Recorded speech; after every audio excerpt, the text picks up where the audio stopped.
kami di sorga yang selalu menuntun dan memegang tangan kami di setiap langkah kehidupan kami setiap hari. Saat ini kami datang memuji dan mengucap syukur atas kasih Tuhan yang melindungi kami, keluarga lepas keluarga, Umuan, Parna, Boru, Bere, Sanggau sekitarnya. Ini semua karena cinta kasih Tuhan kepada kami. Tuhan, kami rindu mendengar kebenaran firman Tuhan. Tenangkanlah hati kami, diamlah roh-Mu di dalam hati kami, agar kami bisa mendengar firman-Mu dan dapat kami lakukan dalam kehidupan kami sehari-hari. Biarlah firman-Mu berkumandang. Dalam nama anak-Mu Tuhan Yesus Kristus kami berdoa dan mengucap syukur. Amin. Shalom. Shalom. Punguan, Nahina Holongan, Punguan Parna, Boru Bere, Sekota Sanggau. Pagi hari ini, siang lah ya. Pada siang hari ini kita disegarkan oleh firman Tuhan yang diambil dari 1 Tawarikh 16 ayat 7 sampai yang ke-8. Demikian firman Tuhan. Kemudian pada hari itu juga, maka Daud untuk pertama kali menyuruh Asaf dan saudara-saudara sekuatnya menyanyikan syukur bagi Tuhan. Bersyukurlah kepada Tuhan, panggillah namanya, perkenalkanlah perbuatannya di antara bangsa. Amanginan yang terkasih di dalam Tuhan Yesus, ayat ini adalah sebuah ayat yang mengingatkan Daud yang selalu dikejar-kejar oleh musuh dan akhirnya dia selamat. Maka tak henti-hentinya dia setiap hari menyanyikan dalam kehidupannya, menyanyikan rasa syukur. Dan sekarang sampailah ayat ini kepada kita, terutama Punguan Parna yang ada di Kota Sanggau. Di sini saya mengambil ada 3 topik yang harus kita renungkan dalam kehidupan kita. Yang pertama, bersyukur di dalam Tuhan. Yang kedua, panggil namanya. Dan yang ketiga, perkenalkan perbuatannya. Amang inang soal kata bersyukur ini adalah sebuah kata yang gampang diucapkan namun sulit untuk dilakukan. Mengapa saya katakan demikian? Ketika ada sesuatu keadaan, 10 keadaan, 9 keadaan ini senang, 1 susah, hilang yang 9 ini. Lalu kita menjadi susah. Demikian setiap kita lepas hari, dan ini akan langsung nampak dari mungkin dari raut wajah kita, dari gerak tubuh kita, kelihatan kalau kita udah langsung tidak enak hati gitu. Nah, saya di sini mau mencoba 3 orang lah ya, siapa yang mau bersedia. Apalah alasan kita bersyukur setiap hari? Dari Mama Mai, dari Ibu-ibu lah dulu. Ya, kesehatan, panjang umur, diberi napas kehidupan, tolu majo. Diberi napas kehidupan, kita bersyukur, lumrah. Ya. Diberi kesehatan, kita bersyukur, lumrah. Diberi panjang umur, kita bersyukur, lumrah. Tetapi di saat ini saya mau membuat sebuah ilustrasi. Apakah kita mau bersyukur terus menerus, atau ada satu hal yang membuat kita terkadang lupa bersyukur? Ada di sebuah kerajaan, seorang raja ini melihat seorang bapak yang hidupnya sangat sederhana. Gajinya sebulan itu 900.000, berarti 30.000 sehari ya.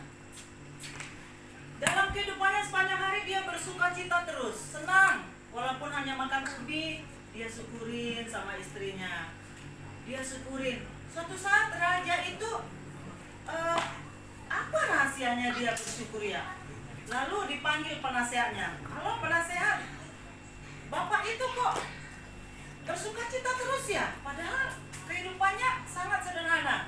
Lalu kata si penasehat, raja, karena dia tidak pernah dapat tantangan, dia tidak pernah mempermasalahkan sesuatu, maka dia hidupnya senang terus. Apa maksudmu? Coba kita buat satu masalah sama dia, apakah dia masih bersyukur? Lalu kata raja, apalah kira-kira ya? Coba bilang ke dia, kau akan saya kasih hadiah 10 juta. Tapi nanti jangan 10 juta kita kasih. Berapa? 9.900.000.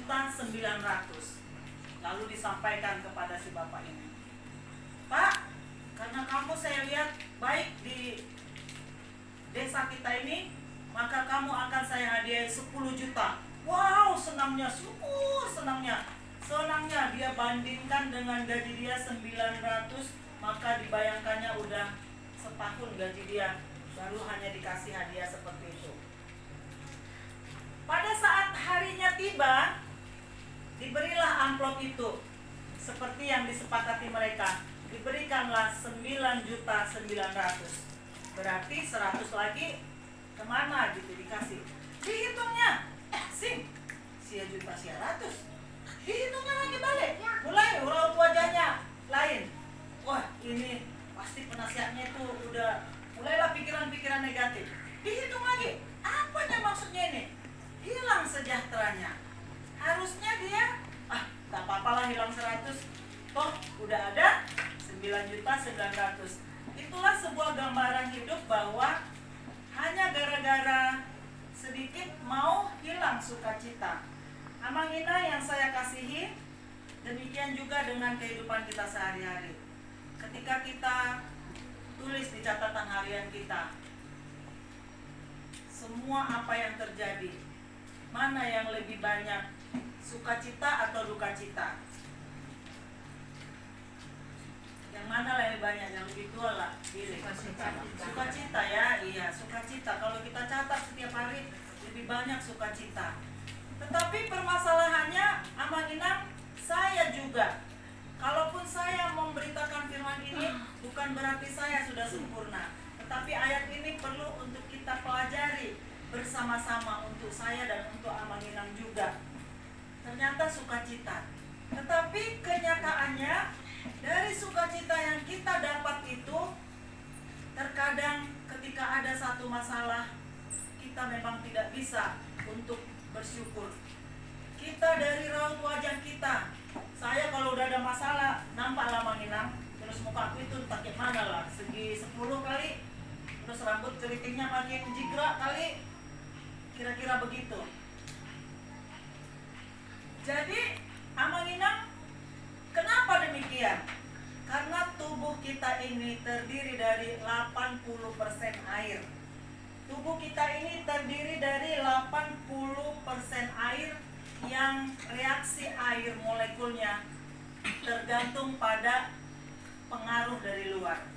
Saya coba cerita tentang Masaru Emoto, seorang Jepang, Masaru Emoto, yang dia membuat penelitian molekul air ketika dia diberi respon, diberi reaksi yang bagus, suara yang bagus, maka molekulnya akan membentuk kristal. Katanya kalau kita buka, boleh nanti Amang Inang buka di Google, itu akan membentuk berlian-berlian molekulnya. Tapi ketika air itu dipakai suara yang keras dan bentakan, dia akan molekulnya berantakan gitu.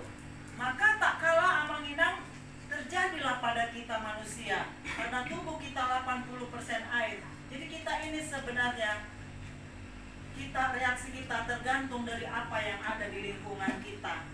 Tergantung apa di lingkungan kita. Seperti si Masaru Emoto, dia membuat di botol 1, 2, 3. Nah, di sini botol ini kata-kata sayang, kata-kata cinta, kata-kata menguatkan. Yang di sini bentakan, fitnahan, cacian, makian, lalu dibekukan. periksa molekulnya, yang ini kayak berlian bentuknya, molekul-molekul ikatannya, yang ini berantakan. Maka Amanginang, reaksi kita seperti cerita tadi adalah pengaruh dari luar. Tetapi ternyata bisa itu kita lawan dengan cara kita yang menenangkan diri sendiri. Kita yang bersyukur pada diri kita sendiri. Kita yang bersyukur, kita yang menetralkan diri kita. Oh, nggak apa-apa, nggak apa-apa. Memang Tuhan ciptakan sampah untuk pupuk ya, Manginang ya. Sampah itu untuk pupuk. Jadi ketika tidak ada ketidaknyamanan dalam hidup kita, anggaplah itu sampah untuk pupuk menguatkan kita. Itulah jalannya kita untuk bersyukur. Amanginang yang kekasih, yang kedua adalah panggillah namanya. Gak mungkin kan ada iseng-iseng orang, Sarni, habis itu ya, enggak, hanya manggil aja, gak mungkin ya. Atau telepon, halo, telepon ngapain? Enggak, hanya telepon aja, gak mungkin Amanginang ya.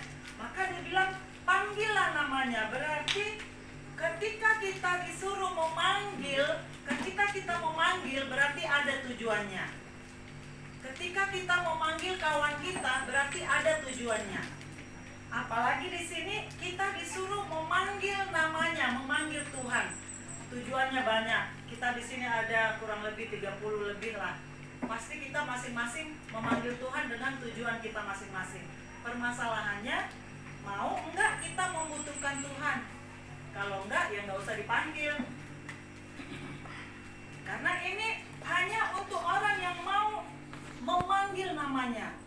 Amanginang, di tengah kesulitan Raja Daud, disitulah dia benar-benar memanggil Tuhan. Dan sampai dia dengan hatinya, dengan jiwanya dia bersyukur.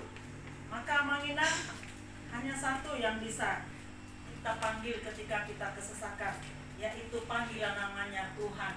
Tuhan akan cari dengan caranya sendiri ketika kita kesesakan. Lewat siapa?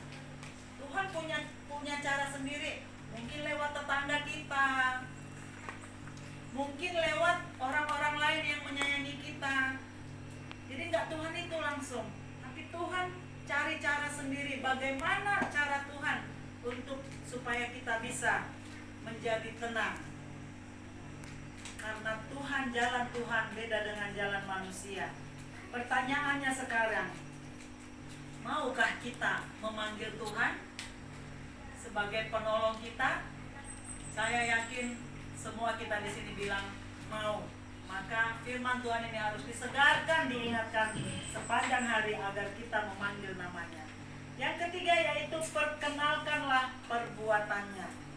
Kalau di gereja tertentu ini ada ya kesaksian, terutama kalau di gereja, saya pernah ke gereja Kemah Injil, itu ada kesaksian. Kalau di Hita akakor atau somonima, perkenalkanlah perbuatannya. Lewat apa? Lewat nyanyian kita.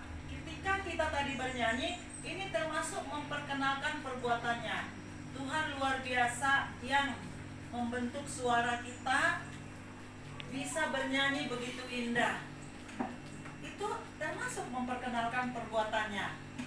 Lewat doa kita, lewat saling menyapa sama kawan kita, lewat alam yang ada di dunia ini yang kita tempati. Ini luar biasa.